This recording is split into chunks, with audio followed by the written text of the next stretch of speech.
Labour Party in Lagos State has urged the Nigerian police and the Department of State Services to investigate and prosecute those behind Monday's attack on the secretariat. Lagos LP chairperson Mrs. Dayo Ekong made this call during a news conference on Tuesday at the secretariat, joined by other state executive committee members. She stated that the attack occurred while principal officers were in Abuja attending the party's National Executive Council meeting on the same day.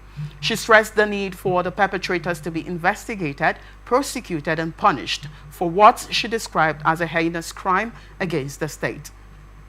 Describing the attackers as debased and morally bankrupt miscreants, Ekong said they must face the consequences of taking the law into their hands. She alleged the attack was led by one Mr. Rashid Bamishi, who illegally and forcefully entered the secretariat at 59 Oduduwa Way, GRA Ikeja. Well, according to her, the armed thugs used dangerous weapons, charms, and fetish objects to rob and vandalize the offices of principal party officers. She also said the attackers took away sensitive documents and files after forcefully opening the file cabinets across various offices. Ekong confirmed that the 5 injured staff members were receiving medical treatment and were responding positively.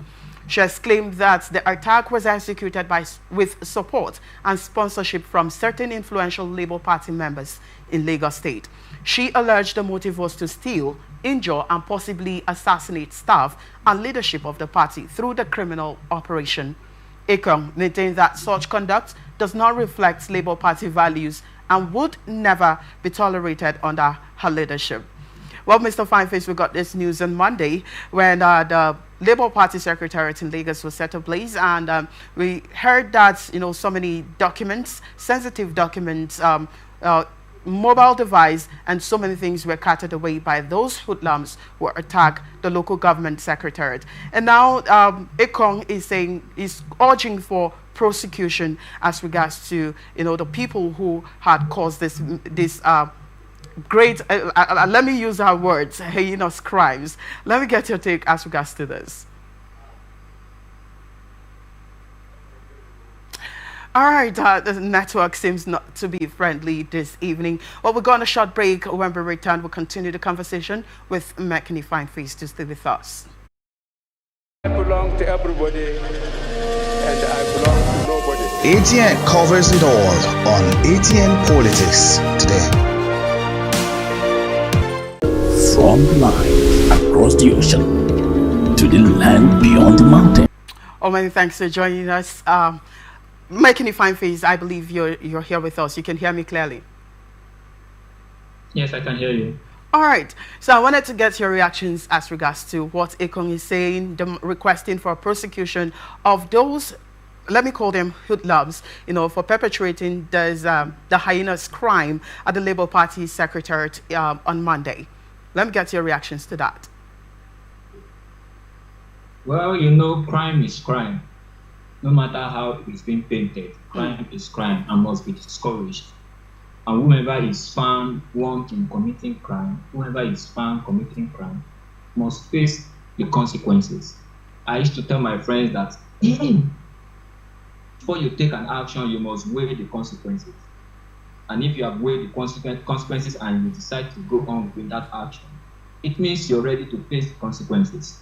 And so whomever it is, like she alleged, she mentioned the name, the police already knows the name, the public already knows the name, so the secretariat should take step in getting such person arrested and commence investigation. Whomever it is, not that highly placed, such person must face the consequences of their actions in accordance with the provisions of the law of Nigeria. So to me, I condemn such actions. I condemn it to totality. All right. Like she said that valuable items were being carted away, including sensitive documents and devices. What would you think that will mean for the secretariat or the party at this point in time? Well, it means that they will draw back or ensure the party does not move forward. That's what such acts constitute. Because why would you go to pick up valuables, records of the party? Where do you want them to get those records in again? And in attempt to get some of those records, it means they are going behind instead of moving ahead. You see, that's why it's whomever participated in such actions should be brought to book and dealt with accordingly.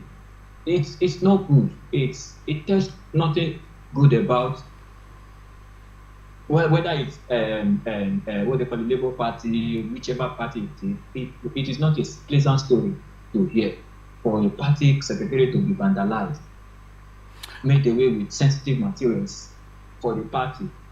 And to me, I don't believe that persons who committed such acts are members of the political party, because a true ally of the political party would not do such a thing.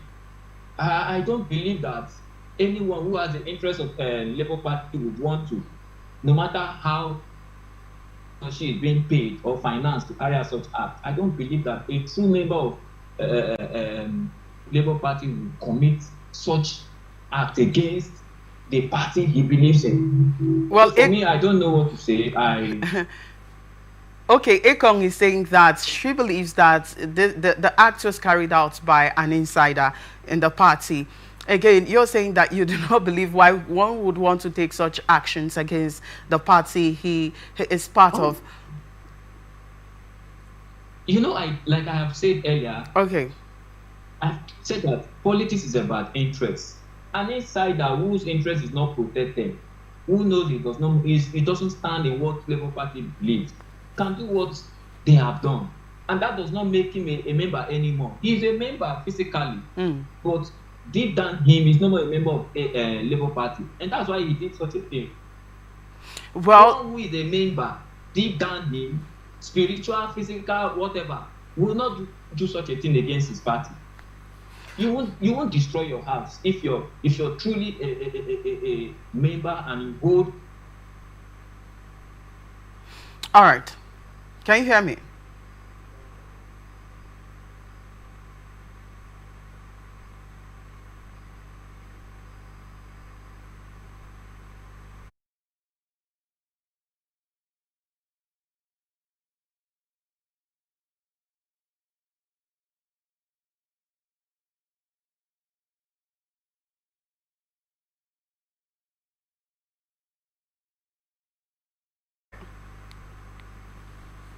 Yeah, I was just saying that a true member of the Labour Party would not go that far to destroy the party that he believes in. All right. I believe that if we say that the chairperson of the party said is an insider, yes, an insider can do it. An insider who holds no more interest of the party. Is he a member? He's not a member. He's just called a member because he has not made an interest known that he's not a member. Internally, he's not a member of the Labour Party. Physically, he's rubbing body with them, even though he's not a member. So, such a person can't be seen as a member of that political party. Whomever carried out such acts, whomever financed it, whoever orchestrated such evil thoughts, is not a member of Labour Party. All right.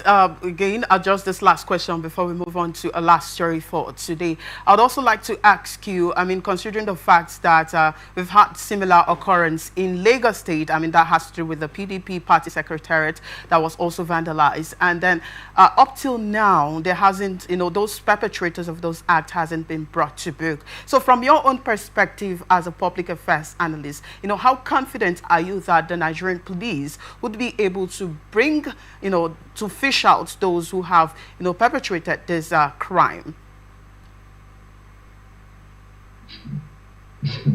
Nigerian police fish out perpetrators of those crime when the Nigerian police has already picked a tent.